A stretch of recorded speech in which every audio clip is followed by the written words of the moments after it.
미용 산업과 피트니스 산업이 구조적으로 좀 유사한 면이 많잖아요. 네.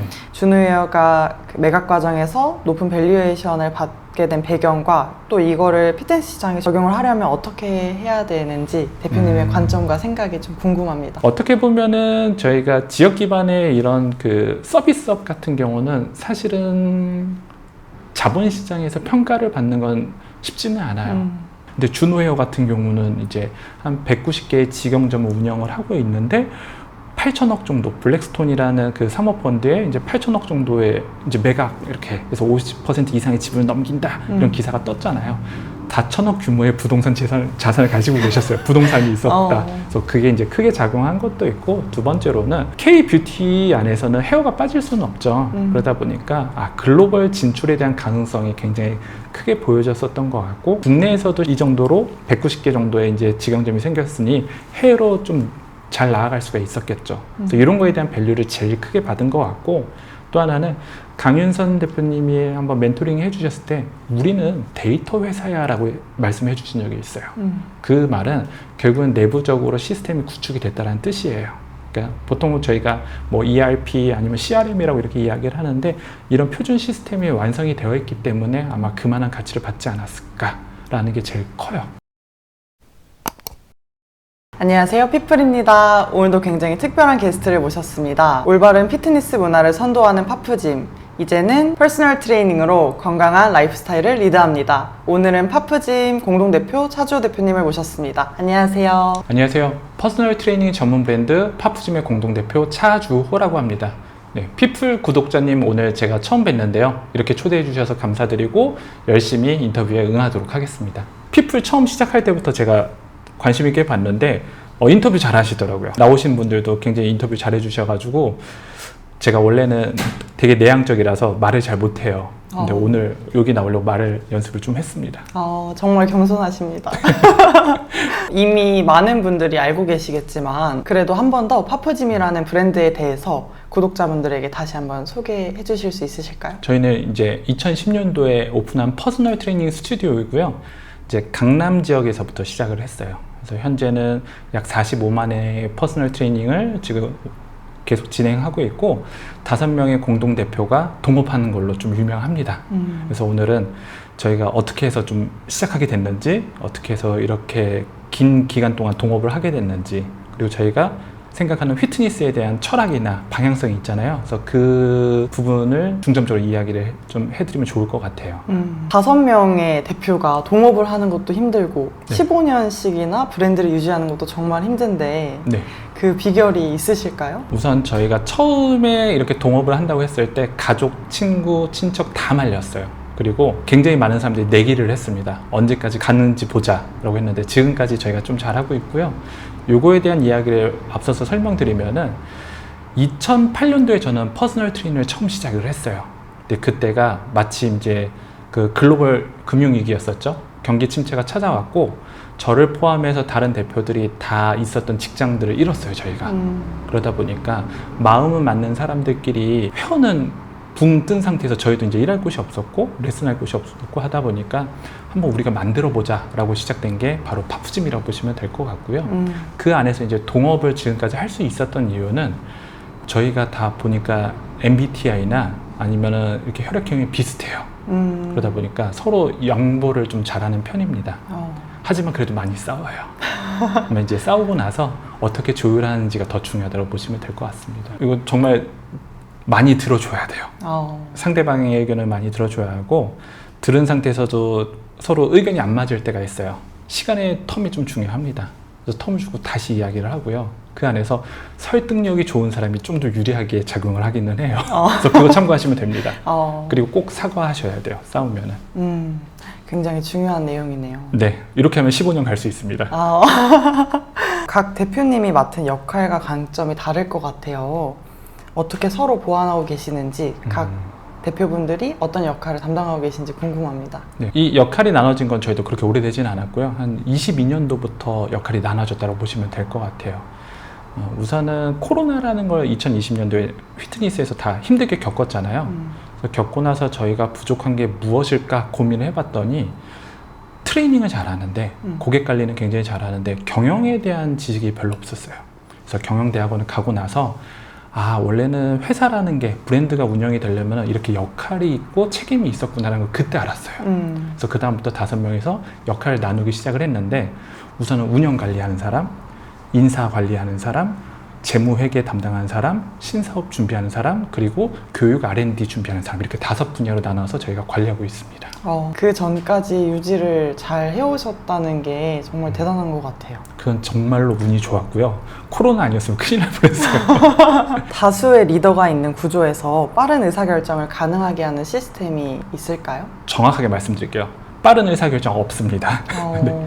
그래서 5명이 공통적으로 정해야 하는 부분들이 있어요. 예를 들면은 저희가 현재 직영점을 8개를 운영을 하고 있는데 오픈을 한다. 이런 건 굉장히 의사결정이 오래 걸려요. 하지만 조금 전에 말씀드린 것처럼 운영관리면 운영관리, 인사관리면 인사관리처럼 각각이 맡은 그 분야 있지 않습니까? 거기서는 의사결정이 굉장히 빨라요. 네, 책임자가 있기 때문에. 그리고 거기에 대한 것도 아무래도 풍부한 지식을 갖고 있고 경험이 있다 보니까 그럴 땐 빠릅니다. 그래서 동업관계에서도 제일 중요한 게 결국 중요한 의사결정은 조금 느리지만 신중하게 하는 게 좋다라고 보고요. 그 안에서 맡은 파트는 빠르게 하는 게 맞지 않나라는 생각을 가지고 있어요. 파프짐의 대표 슬로건인 올바른 피트니스 문화라는 가치는 어떻게 정의하고 계신지, 또 이 가치를 파프짐 구성원 전체가 일관되게 실천하도록 만드는 방법은 무엇인지 궁금합니다. 네, 우선 실천부터 말씀드리면 700번 반복하시면은 다들 이제 인지를 하고 우리 슬로건 뭐야? 우리 철학 뭐야? 라고 하면 그때 이제 다들 올바른 피트니스 문화 아니면 좋은 인재와 함께 올바른 피트니스 문화를 선도하자라고 이렇게 이야기를 해요. 그래서 가장 중요한 거는 반복된 메시지를 지치지 않고 꾸준히 전달한다가 이제 가장 중요한 거고요. 저희가 2010년도에 처음에 그때는 철학이라는 걸 잘 몰라요. 그러니까 원래는 비즈니스 그리고 브랜드에서 철학이라고 하면은 미션, 비전, 핵심 가치, 인재상이라고 이렇게 이야기를 하는데 그거에 대한 건 잘 몰랐고 우리가 생각했을 때 가장 필요한 게 뭐지? 라고 했던 게 올바른 피트니스 문화를 만들자라는 게 이제 그때 정해졌는데 그거는 이제 시대적 배경이 있어야 돼요. 그때가 피트니스 먹튀가 너무 많았습니다. 그래서 아까 전에도 말씀드린 것처럼 저희가 다 직장을 잃었는데 그때 그 무책임한 행동들이 너무나 싫었어요. 그러다 보니까 우리가 생각했을 때 올바른 피트니스 문화를 한번 좀 만들어 보자, 선도해 보자 라고 하면서 슬로건을 그렇게 만들었습니다. 그러면 그 안에서 우리가 생각하는 올바른 피트니스 문화라는 그걸 규정을 해야 하잖아요. 그래서 뭐라고 저희는 생각을 했냐면 바로 전문성이에요. 그래서 당시에는 저희가 공부를 계속하면서 전문성이 가장 중요하다고 인식을 해서 그때부터는 이제 올바른 피트니스 문화에는 전문성이 중요하다 이렇게 인식을 했고요. 코로나 이후에는 조금 바뀌었습니다. 그때는 피트니스의 올바른 문화 중에 가장 중요한 거는 바로 고객 중심이다 로 바뀌었기 때문에 파프짐에서 생각하는 올바른 피트니스 문화가 뭐야? 라고 하면은 첫 번째로는 전문성, 두 번째로는 고객 중심이라고 생각해 주시면 좋을 것 같습니다. 모든 직원분들이 석박사 출신이시죠? 모든은 아니고 절반 이상은 네, 뭐 물리치료 면허 아니면은 영양을 따로 공부했거나 당연히 이제 체육 전공 그리고 이제 석사나 박사로 구성이 되어 있어서 외부에서 저희 브랜드를 바라봤을 때는 집단지성이라는 표현을 좀 많이 해주세요. 감사합니다. 모든은 아닌데 네. 그렇게 보였으면 너무 감사합니다. 네, 저한테는 그렇게 브랜딩이 되어 있는 것 같아요. 네. 얼마 전에 썬데이 런데이가 3주년을 맞이했잖아요. 예. 썬데이 런데이를 처음 기획하게 된 이유와 기대했던 효과가 무엇인지 궁금합니다. 처음 기획은 저희가 마케팅 이사님이 따로 계세요. 그래서 마케팅 이사님이 항상 트렌드를 읽고 저희는 퍼스널 트레이닝 스튜디오다 보니까 어떻게 보면은 그 작은 공간 안에서만 회원님들한테 건강 지도를 했잖아요. 그거를 조금 더 크게 한번 확장을 시켜보자. 그럼 뭐가 있을까? 스터디를 해봤더니 마케팅 이사님이 달리기를 하자라고 이렇게 제안을 하셨는데 당시만 해도 달리기가 이미 유행을 하고 있었어요. 그래서 끝물 아니야? 이거 하면은 괜찮겠어? 라는 생각이 있었는데 저희 마케팅 이사님이 바로 방향성을 정해주셨어요. 우리 이거 한번 시작하면 5년 동안 하는 거야. 그래서 저희는 22년도 8월에 처음 시작을 했는데 그때부터 지금까지 양재천에서 뛰는데 한 번 물에 잠긴 적이 있어요. 그때 말고는 매달 셋째 주일에 항상 뛰었습니다. 똑같았어요. 계속했어요. 그게 바로 3주년이 됐고 3주년 때는 감사하게도 한 230명 정도의 고객분들, 지인분들이 와서 함께 참여를 해주셨습니다. 와. 그러면은 퍼스널 트레이닝 브랜드에서 이렇게 썬데이, 런데이 같은 커뮤니티를 하면 무슨 도움이 돼? 의문점이 되게 많잖아요. 저희가 생각한 기획의 의도가 좀 있었어요. 먼저는 피트니스 브랜드가 굉장히 많아요. 10,000개가 넘어가는데 그 안에서 차별성이 뭐가 있지? 라는 걸 고민했을 때 사실은 차별성이라는 걸 그렇게 찾기가 힘들거든요. 근데 저희는 커뮤니티라는 차별성 하나를 가졌고요. 두 번째로는 굉장히 많은 피트니스 브랜드는 고객 유치에 신경을 써요. 근데 저희는 고객 유지에 대한 걸 좀 더 신경을 써보자 라는 그 설계 안에 들어갔는데 그게 잘 통했습니다. 그래서 썬데이 런데이를 잘 참여하시는 회원님들은요, 먼저 복장이 바뀌고요, 운동 능력이나 운동 횟수가 바뀌고요, 주변인 분들한테 내가 파프짐을 다닌다라는 거를 아주 자신 있게 자랑스럽게 좀 이야기하시는 이런 입소문, 바이럴에 대한 효과까지를 얻게 됐고, 그거보다 더 노림수가 있기는 합니다. 사실은 우리보다 훨씬 더 큰 브랜드, 기업과의 협업이었는데 그게 지금은 이제 잘 되고 있다고 보시면 될 것 같아요. 한마디로 줄이면은 꾸준히 언행일치해서 하시는 게 제일 중요하다. 모든 꾸준함이 중요하네요. 네, 맞습니다. 쿠킹 클래스도 하고 계시잖아요. 네. 저는 피트니스랑 영양을 어떤 방식으로 연결하는 활동을 하는지 좀 궁금합니다. 저희가 처음 시작은 퍼스널 트레이닝 전문 브랜드로 시작을 했는데, 그러면은 우리가 건강을 관리하고 지도하는 사람으로서 어떤 걸 중요시하지라고 했을 때 당연히 운동이 있고요. 그 다음에 먹는 게 있고 자는 게 있고 나머지가 또 다양한 라이프 스타일들이 있겠죠. 그래서 저희는 파프짐의 고객 유지를 위해서 이런 다양한 라이프 스타일을 한번 회원님들한테 제공을 하자. 그 중에 하나가 이제 또 쿠킹 클래스였던 거고, 운동 지도를 하다 제일 많이 질문 받는 게 어떤 거냐면요, 그래서 저 닭가슴살만 먹어야 하나요? 네, 정말 그 이야기를 많이 듣거든요. 근데 사실은 저희가 영양사는 아니지만 어느 정도 이렇게 드시는 게 좋아요 라는 거는 코칭 해드릴 수 있잖아요. 그래서 고민을 하다가 이렇게 다양한 음식을 건강하게 먹을 수도 있겠구나라는 걸 회원님들한테 한번 알려드리고 싶었어요. 그래서 생긴 게 쿠킹 클래스였습니다. 그래서 처음 시작했을 때는 유명한 요리 연구가 분을 모셔서 시작을 했고요. 그 다음에 이제 디톡스 음료수, 그 다음에 또 유명한 레스토랑의 셰프님을 모셨고, 요번 이제 4번째를 최근에 진행을 했는데, 덴마크 음식이 굉장히 건강하고 혈당 관리가 잘 돼요. 그리고 굉장히 힙해요, 그 음식 자체가. 그래서 이번에 4번째 진행하는 쿠킹 클래스 같은 경우는 아예 덴마크 음식점을 빌려서 저희가 쿠킹 클래스를 진행을 했습니다. 와. 회원님들이 조금 전에 말씀드린 것처럼 다양하게 이렇게 좀 담백하게 좀 먹을 수 있네요도 당연히 드리긴 했는데, 그거 말고 저희 선생님들도 회원님들하고 같이 참여를 하거든요. 그 쿠킹 클래스에. 그때 모습이 너무 좋았어요.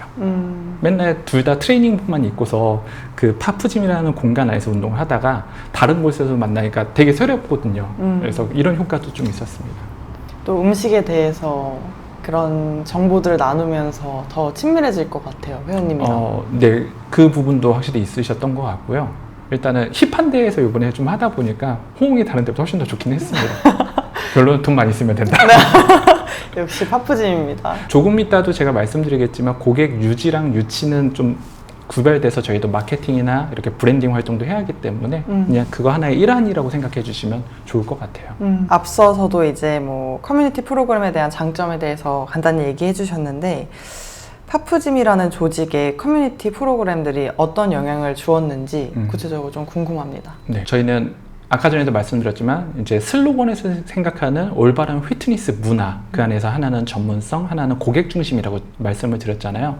어떻게 하면 우리가 고객 중심으로 생각을 할 수 있을까 고민을 굉장히 많이 했는데, 결국 우리가 제공하는 건강 서비스는 2가지로 고객들한테 기억 속에 남습니다. 하나는 기억나는 경험, 두 번째로는 매끄러운 경험. 퍼스널 트레이닝을 저희가 제공을 할 때는 기억나는 경험이 굉장히 중요하고요. 커뮤니티에서 드리는 거는 매끄러운 경험을 드리고 그 안에서 몇 가지의 와우 포인트들이 있어요. 그 와우 포인트들을 회원님들이 어떻게 인식을 할까, 이걸 되게 중시하면서 저희는 커뮤니티 활동을 하고 있다고 보시면 될 것 같아요. 그 썬데이 런데이 해보셨잖아요. 네. 네, 어떤 게 제일 좋으셨어요? 저는 충격적이었던 게 커피를 이만큼 이렇게 사들고 오셨잖아요. 이런 게 고객 경험이구나 라는 생각을 했던 것 같아요. 저의 와우 포인트는 스타벅스 커피였습니다. 맞습니다. 그래서 저희 뭐 썬데이 런데이 간단하게 설명을 드리면은, 달리기를 보조해 주는 선생님들이 각 조별로 앞단 뒷단에 있으시고요. 그다음에 사진이나 영상을 찍는 선생님들, 그리고 제가 제일 중요한 역할인 커피 셔틀이에요. 저랑 또 다른 공동 대표님 2분이서 이제 커피 셔틀을 하는데, 보통 저희가 주년 행사 말고는 한 80분에서 100분 정도가 오세요. 그러면 100잔의 커피를 둘이서 이렇게 400m 정도를 들고 오거든요. 근데 이때 중요한 거는 이거였어요. 스타벅스 보면은 투고 서비스라고 해서 큰 드럼통 같은 데다 주는 서비스가 있어요. 근데 그거랑 저희가 잔으로 이렇게 받았을 때의 경험은 좀 다르거든요. 그래서 저희는 얼음이 녹지 않는 상태에서 개별의 잔을, 그것도 스타벅스를 드린다는 게 되게 중요했고 그 안에서의 드는 비용은 100명 기준으로 했을 때 저희가 약 50만 원 정도 비용이 든다고 보시면 되는데, 이 비용은 고객 유치에 드는 비용 한 5분 정도의 비용밖에 안 돼요.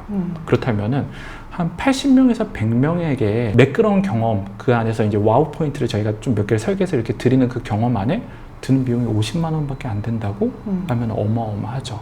썬데이 런데이를 참여하시는 그 80명, 100명의 회원님들이 운동하고 나서의 그 표정들이 있어요. 근데 그 표정을 저희가 인스타에 하나만 올려주시면 안 돼요, 뭐 네이버 리뷰 하나 써주시면 안 돼요 라는 얘기를 안 하더라도 다 올려주세요. 그거에 대한 효과는 말도 안 되게 큽니다.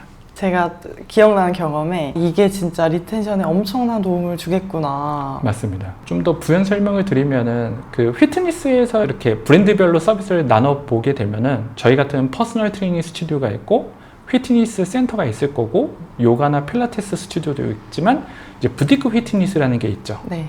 245 아니면 크로스핏 아니면 등등등 이렇게 많은데, 부티크 피트니스 같은 경우는 같은 스튜디오라는 공간 안에서 여럿이서 운동을 함께 하고 경쟁도 즐기고 그 안에서 커뮤니티가 나오면서 조금 전에 말씀드린 리텐션이 굉장히 좋아요. 그리고 얼만큼 다양한 운동으로 매끄러운 경험을 여러 명한테, 수십 명한테 제공하느냐가 킥이거든요. 근데 파프짐은 퍼스널 트레이닝 스튜디오다 보니까 1대1이잖아요. 그러니까 저희도 커뮤니티를 통해서 이 회원님들한테 한 분 한 분한테 이렇게 좀 경험을 드리고 싶었다. 되게 중요하게 좀 생각을 했었고 그 안에서의 효과는 말씀드린 것처럼 리텐션에 대한 게 엄청 큽니다. 앞으로 추가 계획 중인 새로운 커뮤니티 프로그램이 있다면 어떤 것들이 있을까요? 우선은 향후 5년 동안은 썬데이 런데이를 제일 1번으로 할 거고요. 그 다음에 저희도 이제 뭐 웰리스라든지 아니면 먹는 거, 입는 거, 자는 거, 그리고 이제 생활 습관에 대한 수정에 관련된 거, 아니면 저희가 뭐 빛이나 향 이런 거, 아니면 명상 을 좋아하는데 그러면은 거기에 맞춰서 커뮤니티를 하나씩 더 오픈할 생각은 있습니다. 너무 기대됩니다. 그때 또 오시면 됩니다. 네. 저는 인재 채용 기준도 굉장히 궁금해요. 네. 트레이너를 채용할 때 티칭 실력보다 먼저 보는 요소들이 있을 것 같은데 어떤 것들이 있을까요?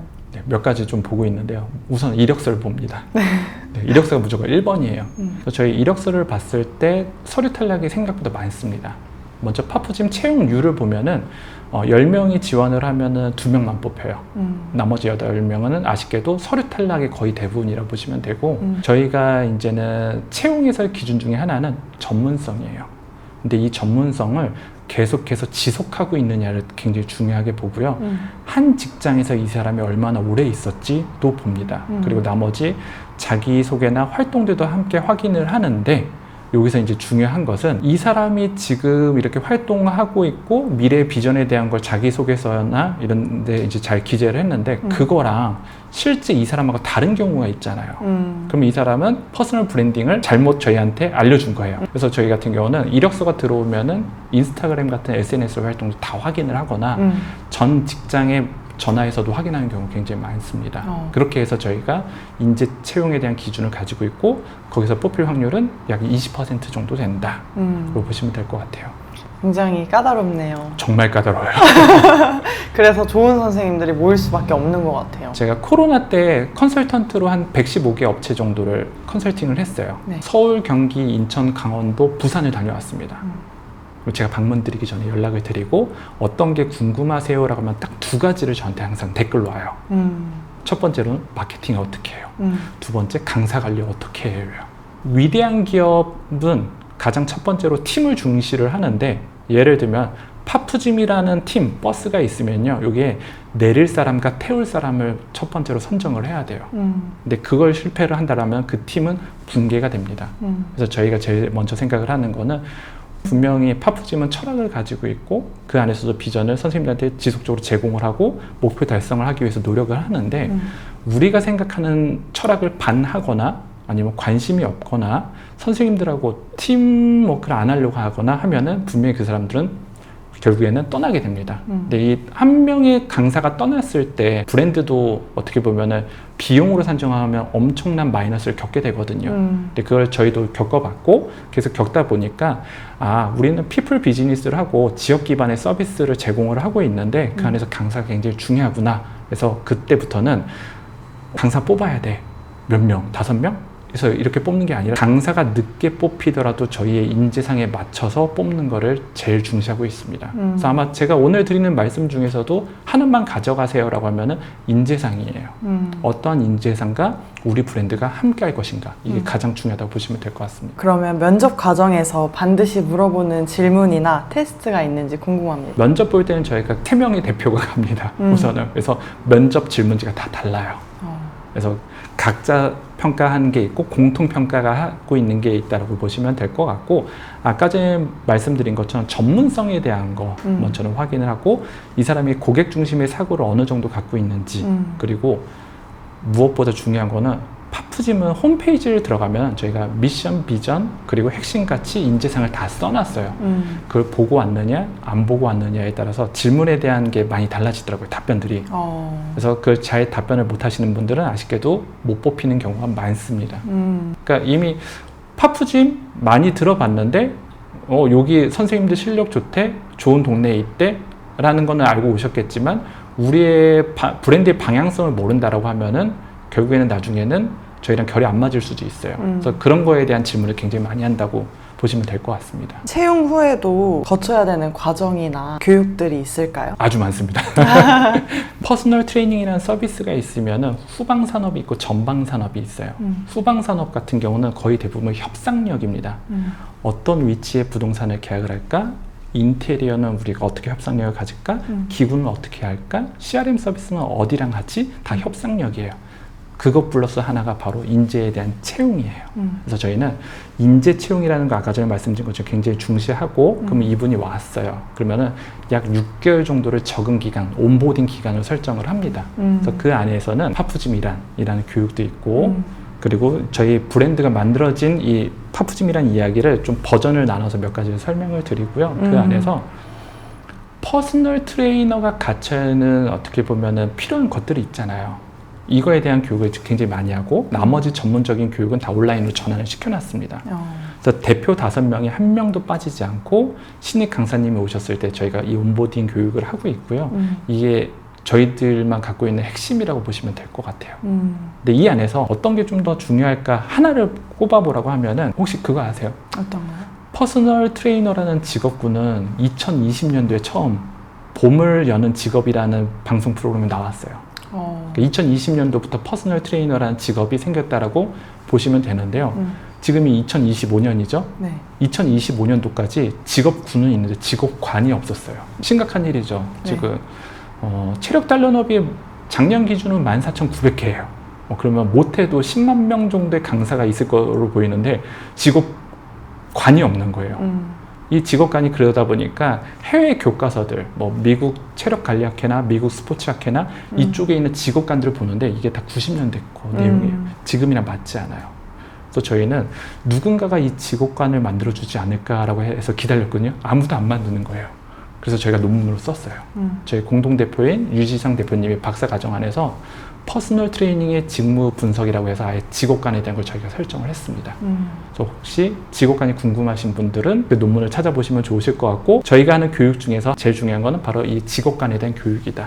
봐주시면 될 것 같습니다. 파프짐은 오래 근속하는 트레이너분들이 많다고 알고 있는데요. 파프짐에 소속되어 있다면 저라도 오래 근무하고 싶을 것 같아요. 그러면은 이력서 한번 주시면은. 그 조직의 구조와 분위기나 대우나 이런 것들의 영향도 있겠지만 그분들의 또 특징도 있을 것 같은데, 오래 근속하는 트레이너분들의 공통점은 어떤 것들이 있는지 궁금합니다. 지금 현재 함께 있는 강사님들이 있을 거고 떠나신 강사님들이 있을 거 아니에요. 네. 떠나신 강사님들 중에서 직업을 바꾸신 분이 한 분도 없어요. 그게 하나의 특징이고요. 두 네. 번째로는 저희도 이제 학력이 더 높으신 분들이 있을 거 아니에요. 그러니까 석사 이상 분들은 근속 기간이 더 기세요. 그리고 석사 이상이신데 파프짐에서 이제 이렇게 떠나신 분들은 많지가 않았어요. 이제 업계 기준을 말씀드리면은 사실은 그 휘트니스가 5년 이내에 폐업하는 확률이 80%가 좀 넘어요. 네. 근데 그 폐업 원인 중에 하나는 바로 잦은 강사의 이직이 있습니다. 피트니스는 1년 미만에 이제 80%는 이직을 한다. 그리고 강사의 평균 수명은 8년 정도라고 보시면 돼요. 그러니까 너무 안타깝죠. 네. 어떻게 하면은 근속 환경을 좀 좋게 만들어서 좀 길게 만들어 볼 수 있을까를 노력을 많이 했고, 그래서 지금은 평균 파프짐은 4년이라고 보시면 되고, 저희도 준호 헤어처럼 근속 기간이 어느 정도 완성되신 그 강사님들은 지점을 새로 오픈했을 때 참여하실 수 있도록 저희도 이렇게 만들어드리고 있는데, 그럴 경우에는 그 참여하신 분들 같은 경우는 6년 4개월 정도로 더 길어지게 됩니다. 네, 특징은 조금 전에 말씀드린 것처럼 고학력자 아니면은 우리 업을 진심으로 생각하시는 분들을 먼저는 뽑았었던 것 같다 라는 게 하나가 있었고, 두 번째로는 비전만 주면 안 되겠죠. 어떻게 보면은 거기 비전에 맞는 대우를 해드려야 하는데, 저희 같은 경우는 뭐 인턴부터 시작을 해서 레벨 1, 레벨 2, 그리고 매니저로 이렇게 선생님들이 이제 경력 발전 단계를 나누고 있는데, 그때마다 이제 선생님들이 받는 페이에 대한 수준은 조금 달라집니다. 그래서 저희도 목표를 세웠어요. 2000 몇 년도까지는 우리도 억대 연봉자를 10%, 그리고 30년도까지는 30%로 만들어 보자 라는 게 저희 목표였는데, 현재는 지금 달성을 했어요. 네, 그래서, 축하드립니다. 네, 그래서 이력서 주시면 네. 아주 꼼꼼하게. 네. 미용 산업과 피트니스 산업이 구조적으로 좀 유사한 면이 많잖아요. 네.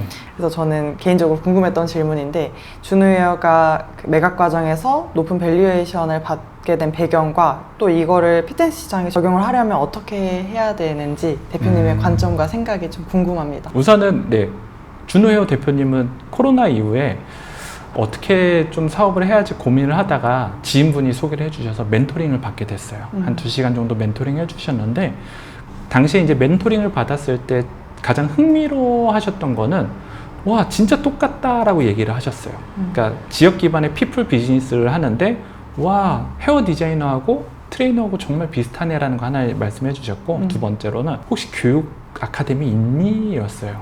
그래서 네, 저희 있습니다. 그러니까 잘했다. 이제 그게 하나가 있었고요. 그 다음에 5명이서 동업하면 독수리 오형제네. 독수리 오형제면 못하는 게 어디 있어.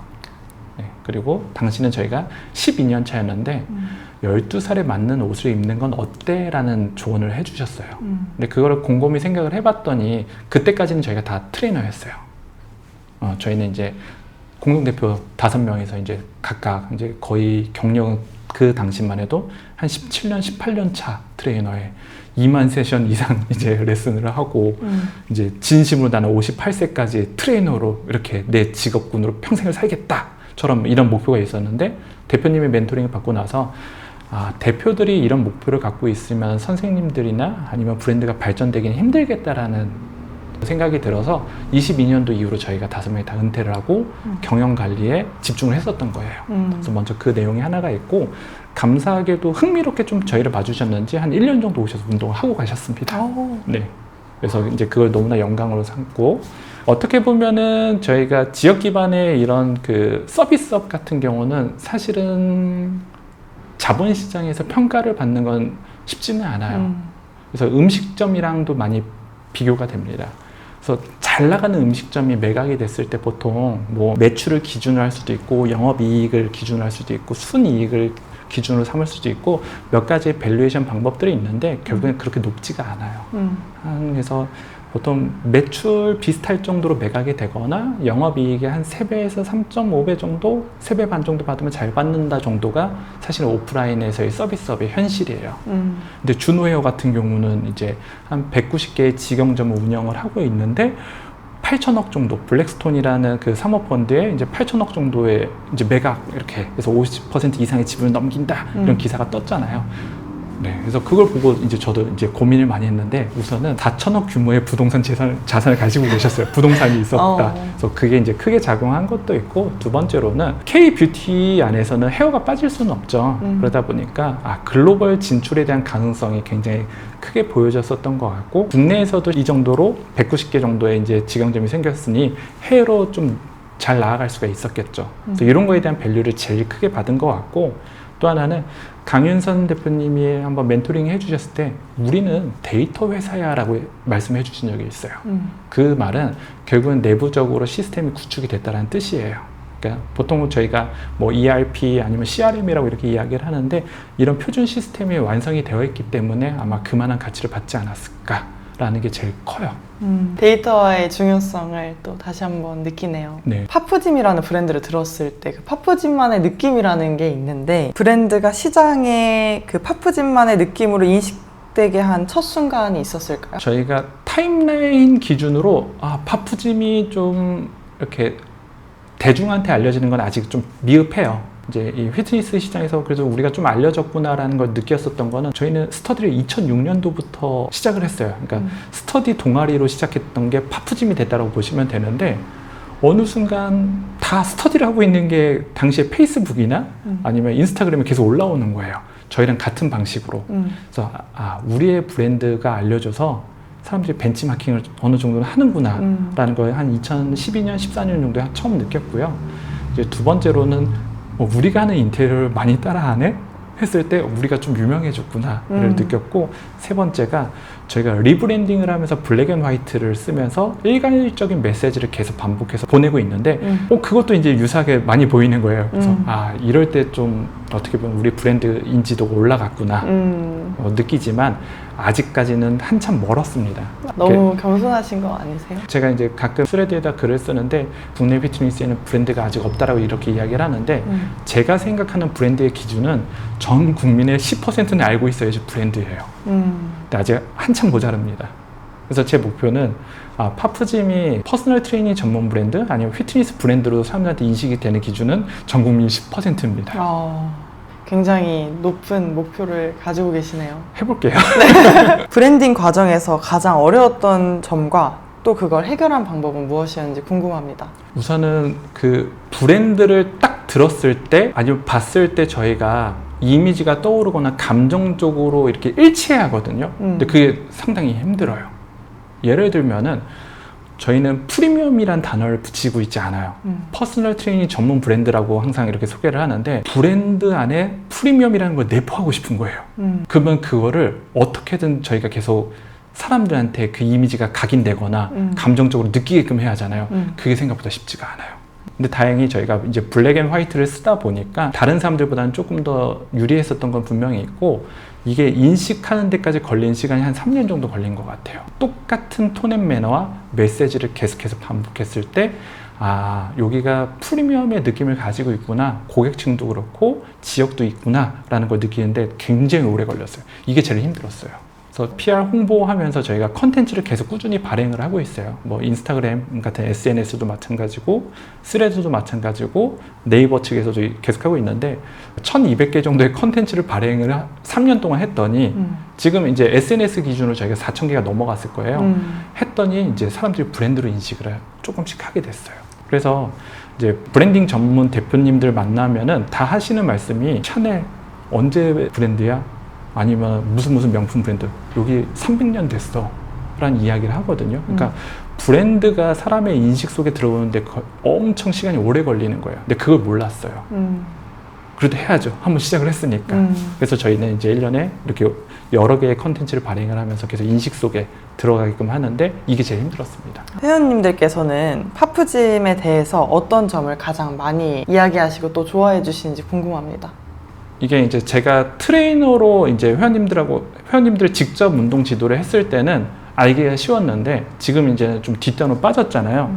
직접 회원님들이 저희 대표들한테 이야기를 해주거나 아니면 인터뷰를 해주셨을 때 아니면 리뷰를 해주셨을 때 저희가 조금씩 들을 수가 있는데 아까 전에 말씀드린 것처럼 브랜드를 딱 떠올렸을 때 느끼는 이미지나 감정이 있다고 했잖아요. 근데 그게 일치했을 때 우리 회원님들이 이런 걸 보고 오셨구나, 이런 거를 원하셨는데 이런 걸로 만족하고 있구나를 그때 좀 알게 됩니다. 그래서 이것도 약간의 설계가 좀 필요한데 결국에 이거예요. 우선은 브랜드를 저희가 운영을 함에 있으면서 고객 분류가 첫 번째입니다. 그래서 파프짐 같은 경우는 퍼스널 트레이닝을 받아보신 분들이 먼저는 첫 번째 고객이에요. 근데 이 안에서 저희가 운동을 배우고 싶은 고객이 있을 거고 운동을 통해서 나의 건강을 관리받고 싶은 분들이 있으실 거예요. 그러면 이분들에 맞는 서비스를 저희가 제공했더니 거기에 맞는 피드백이 왔다라는 거죠. 네, 이게 가장 중요합니다. 그래서 브랜드가 딱 포지셔닝을 했을 때 제일 중요한 거는 꾸준한 언행일치, 그리고 고객 분류, 이 고객 분류에 맞는 고객 중심의 건강 서비스를 했을 때 거기에 맞는 피드백이 나온다. 피드백은 뭐 제가 이야기 안 하더라도 뭐 감탄사들이 좀 있다든지 우리 딸도 여기 와서 운동해요가 있고 저희는 3대가 운동하고 있습니다 라든지 이런 걸로 이제 저희한테 답변을 주시는데 와. 너무 감사드리죠.